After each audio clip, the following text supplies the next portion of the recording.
بسم اللہ الرحمن الرحیم۔ حضرت سلیمان علیہ السلام کے والد کا نام حضرت داؤد علیہ السلام تھا۔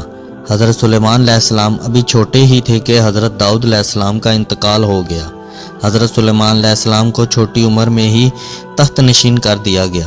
حضرت سلیمان علیہ السلام کا شجرہ نسب حضرت ابراہیم علیہ السلام سے جا ملتا ہے۔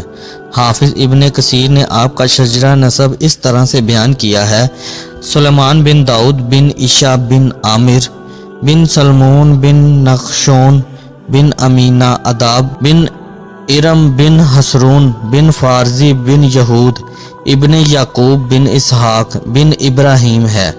والدہ گرامی کے بارے میں بہت ہی کم معلومات ملتی ہیں، وہ بھی تصدیق نہیں کی جا سکتی۔ ابن ماجہ میں ایک حدیث میں ہے، اللہ کے نبی صلی اللہ علیہ وآلہ وسلم نے فرمایا کہ حضرت سلیمان علیہ السلام کی والدہ گرامی نے حضرت سلیمان علیہ السلام سے فرمایا کہ اے بیٹے، رات کے زیادہ تر حصے کو سو کر گزارنے سے انسان قیامت کے دن اعمال خیر سے محتاج ہو جاتا ہے۔ خدا نے حضرت سلیمان کو بے شمار معجزوں سے نوازا جو کہ مندرجہ ذیل ہیں۔ اللہ تعالیٰ نے حضرت سلیمان علیہ السلام کو اتنی بڑی بادشاہت عطا کی تھی کہ جو نہ کسی کے پاس ہے اور قیامت تک اللہ تعالیٰ نہ کسی کو عطا کرے گا۔ اللہ تعالیٰ نے جن اور انسان حضرت سلیمان علیہ السلام کی تابع کر دیے تھے۔ اللہ تعالیٰ نے حضرت سلیمان علیہ السلام کو کائنات کے ہر چرند پرند اور جانوروں کی زبان کو سمجھنے اور ان سے باتیں کرنے کی صلاحیت عطا کر رکھی تھی۔ حضرت سلیمان علیہ السلام کے لیے اللہ تعالیٰ نے ہوا کو حکم دے رکھا تھا کہ حضرت سلیمان کو سیر و سیاحت ایک جگہ سے دوسری جگہ جانے کے لیے ہر وقت حاضر رہا کر۔ حضرت سلیمان علیہ السلام ہوا کے ذریعے اپنا سفر بڑی تیزی کے ساتھ طے کرتے تھے اور کئی مہینوں کا سفر دنوں میں طے کر لیا کرتے تھے۔ اللہ تعالیٰ نے حضرت سلیمان علیہ السلام کے لیے تانبے کا چشمہ عطا کیا تھا۔ حضرت سلیمان علیہ السلام کی 99 بیویاں تھیں۔ ایک دفعہ حضرت سلیمان علیہ السلام نے فرمایا کہ میں ساری رات اپنی ساری بیویوں کے پاس باری باری جا کر ہم بستری کروں گا اور سب کے گھروں میں لڑکا پیدا ہوگا۔ میرے یہ سب لڑکے اللہ تعالیٰ کی راہ میں جہاد کریں گے۔ یہ بات کرتے ہوئے حضرت سلیمان علیہ السلام انشاءاللہ کہنا بھول گئے۔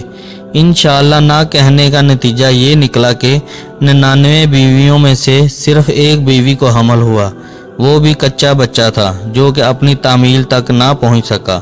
اس واقعے کو حدیث پاک میں اس طرح بیان کیا گیا ہے کہ حضرت سلیمان علیہ السلام نے اس وقت انشاءاللہ فرما دیا ہوتا تو سب بیویوں کے گھر لڑکے پیدا ہوتے۔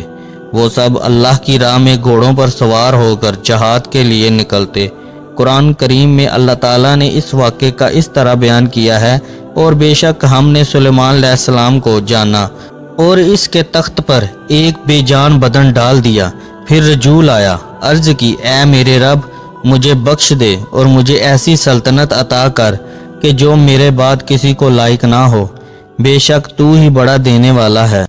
حضرت سلیمان علیہ السلام کے اس واقعے سے ہم کو یہ سبق حاصل ہوتا ہے کہ ہم جو کام کرنے لگے تو انشاءاللہ کہنا مت بھولیں۔ یہ الفاظ بولنے سے اللہ تعالیٰ انسان کے ہر نیک کام کو پورا کر دیتا ہے، اور انشاءاللہ کا لفظ نہ بولنے سے ہم اپنے مقصد کی تکمیل تک نہیں پہنچ سکتے۔ اس واقعے پر ہم کو غور کرنے چاہیے کہ اللہ کے پیارے نبی حضرت سلیمان علیہ السلام انشاءاللہ کہنا بھول گئے تو اللہ تعالیٰ نے ان کا مقصد پورا نہیں کیا۔ ہم تو گنہگار سے لوگ ہیں، اگر ہم ایسی ہی غلطی سرزد ہو جائے تو ہم اللہ تعالیٰ کی بارگاہ میں منہ دکھانے کے لائق نہیں رہیں گے۔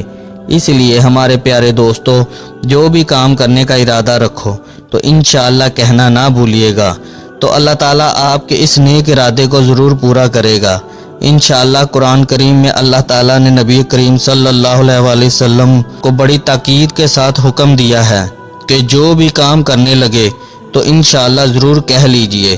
قرآن پاک میں اللہ تعالیٰ کا حکم ہے: اور ہرگز کسی بات کو نہ کہنا میں کل یہ کر دوں گا، مگر یہ کہہ اللہ چاہے اور اپنے رب کو یاد کر، جب تو بھول جائے